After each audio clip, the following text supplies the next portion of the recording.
Something terrifying happened in northern Mexico in the spring of 1992. Miguel was driving along a lonely stretch of road when he noticed someone walking all by themselves. Now, as Miguel drew closer, he was able to tell that the figure was actually a woman bearing a red dress. Both concerned and confused, Miguel slowed his vehicle as he approached the stranger, rolled down his window, and politely asked if she was okay and maybe he could drive her somewhere. Now, the words had barely left his mouth when he noticed one disturbing detail. Below the hem of her skirt, where he expected to see her feet, he actually saw the hindquarters of a goat, complete with hooves. Miguel did not hesitate. He rushed away as fast as he could. When enough distance had passed where he felt safe, he glanced in his rearview mirror, and there was no one to be found, just the lonely expanse of the isolated road. So what did Miguel encounter that day? Now, some people might be fine saying that he just made up the whole story, but others might take the cryptozoological route, saying that the mysterious woman was a human-goat hybrid,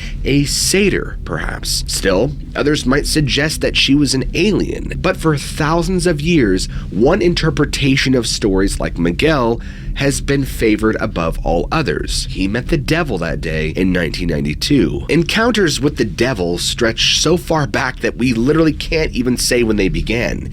Human beings have always suspected that, alongside benevolent creative forces, something more evil influences our very own reality. Now, today's idea of Satan, Lucifer, and the devil are kind of a hodgepodge of pagan belief, Abrahamic religion, and early church speculation, while exactly what we call it is up for debate. Now, these names all have their own long, complicated histories. Many people, if not most, believe that a supreme evil does exist. Anyone looking for evidence of the devil simply needs to visit their local food court in their mall. Do you see it? Do you see what Satan has unleashed? The triangular abomination that is Sabaro. According to the Bible, even Jesus himself encountered Satan multiple times. It should come as a little surprise that the devil pops up all throughout early and medieval church history. His influence comes in many forms, from demonic possession to allegedly cavorting with witches at their meetings known as Sabbaths. But it wasn't just practitioners of the dark arts who had these experiences. Saints, seers, and other people deemed holy often encountered the devil themselves. Now, these accounts can be found in the earliest days of the church. In an example that sounds a bit like Miguel's case above, tradition holds that Saint Benedict once encountered Satan,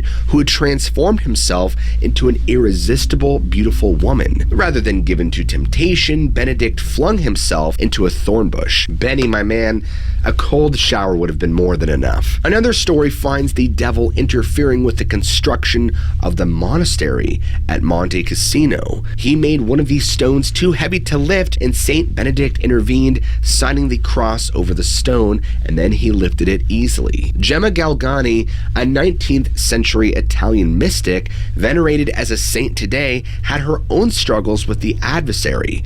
In her diary, she wrote this: "This evening I felt I could not collect myself. I said a few evening prayers and went to bed. Slumber was not long in coming when almost instantly a tiny man appeared, all covered in black hair. What a fright! He put his hands on my bed and I thought he wanted to hit me. No, he said. I'm not able to hit you. Don't be afraid." And as he said this, he lay down on the bed. I called Jesus to help me, but he did not come. But this doesn't mean he abandoned me. As soon as I called his name, I felt liberated, but it was sudden. Other times I'd called Jesus, but he had never been ready like last night. You should have seen the demon afterward, how angry he rolled around on the floor, cursing. He made one last effort to take away the cross I had with me, but then he instantly fell backward. How good Jesus was with me last night. The devil, after the last effort, turned toward me and said that since he had not been able to do anything with me, he wished to torment me the rest of the night. No, I told him. I called my guardian angel, who opened his wings and alighted next to me. He blessed me and the devil ran away. Jesus be thanked. Over the centuries, these ideas mixed with local legends and folk belief. It's important to note that the devil and Satan were once not as inseparable as they are today. For these reasons, many people, including those who claim to be devout Christians, would call upon the devil for aid. Places of transition like crossroads were considered the devil's domain, and here agreements could be made with him. In fact, one of the most famous examples of one of these crossroad pacts is the story of celebrated Mississippi blues performer Robert Johnson. Johnson's virtuosity was unmatched at the time, and rumor has it that he obtained his infamous abilities from the Prince of Darkness himself. There are several variations of the tale, most agreeing that Johnson, aspiring to be a great musician, set out for the crossroads around midnight. This location is sometimes specified as an intersection near Dockery Plantation. In any case, when Johnson arrived, he was met by a large, dark man who took Johnson's guitar. After tuning it, the devil played a few songs and then returned it to its owner, after which Johnson became one of the most prominent blues musicians. Whether true or not, the Robert Johnson legend fits nicely into a list of very similar transactions over the centuries where people would trade their souls to the devil in exchange for worldly fame, gifts, or fortune. Now, if these stories are to be believed, there have probably been hundreds of millions of visions of the devil in the past 2,000 years alone. These stories often blend with other folklore, tales of fairies, goatmen, even UFOs. Let's take a look at just a few from the 20th century. The Daily Star, a paper out of Lincoln, Nebraska, said that a local resident encountered what he was convinced was the devil in 1922. The witness, whom we'll refer to as Stephen, claimed that he saw something descend from the sky only to land on his property. The object was large and spherical, and after it landed, a figure emerged, described as standing around 8 feet tall and devilish looking. Maybe devilish good looks. Stephen was a very religious man. Although terrified, he remembered his biblical instruction and mumbled, "Get thee behind me, Satan," and he bravely turned his back on the giant. And as he did so, another object came to rest some distance above the ground. This second object was shaped like a flying saucer. Rather than landing, this second UFO simply hovered there, and Stephen had the impression it was protecting him.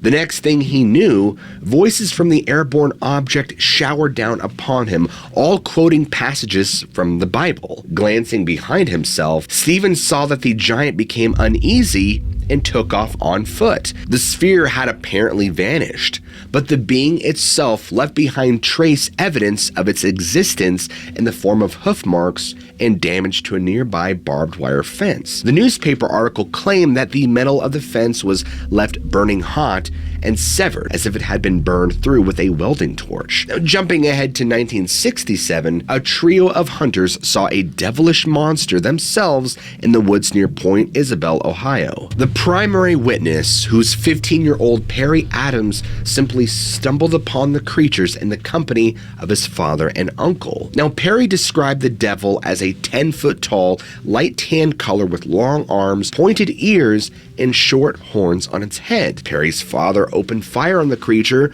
which wailed in pain before simply dissolving in a strange white mist of smoke. Argentina has its own share of devil sightings over the years, and on April 17, 2000, a patrolman in Fria noticed a small figure by the roadside late at night. It looked like a child, hoping to comfort them and perhaps reunite them with their parents. But as the witness approached the figure, something happened. He was almost upon it when it wheeled about to face him, revealing a pair of burning eyes that reminded him of the devil. A similar being was spotted several years prior, around 160 miles away in the Cordoba region. 14-year-old Juan Pablo encountered a short creature while walking along a path more commonly known as Camino de los Duendes, or the Path of Goblins. Now, according to Juan, the creature was dressed in a red jumpsuit and a cap. In one hand, it carried something long like a staff or a walking stick. On July 12th that same year, San Miguel de Tucuman's La Gaceta, a local newspaper, carried another devil encounter. This time, the witnesses were a few policemen who, according to their story, were being treated for shock at a nearby hospital. Sounds like it was a little more than an active imagination. The officers, Luis Rodolfo Aguero Aguero and Corporal Miguel Anel Aguero were joined by fellow policeman Walter Ortega at the time of the incident. They were sleeping at their post near Donde de Varel when a violent noise awoke them. It sounded like someone tromping along the roof above an adjacent room. Walter looked outside to investigate and was instantly whisked into the air by some invisible force. The unseen assailant threw Walter into the branch of a tree, which broke and injured him. The other officers would call for backup, and soon 15 more policemen were now on the scene. But when they arrived, they found Anel sitting in a chair, staring at the ceiling, repeatedly shouting, "There it is! There it is! There it is! Come and get me!" Everybody was profoundly disturbed by the sight. Anel was no gun-shy rookie. He was a veteran with a decade on the force. Yet, even he had seen something that absolutely terrified him. When the other officers finally calmed down, Anel said that he had seen a small figure decked out in green shirt and black pants.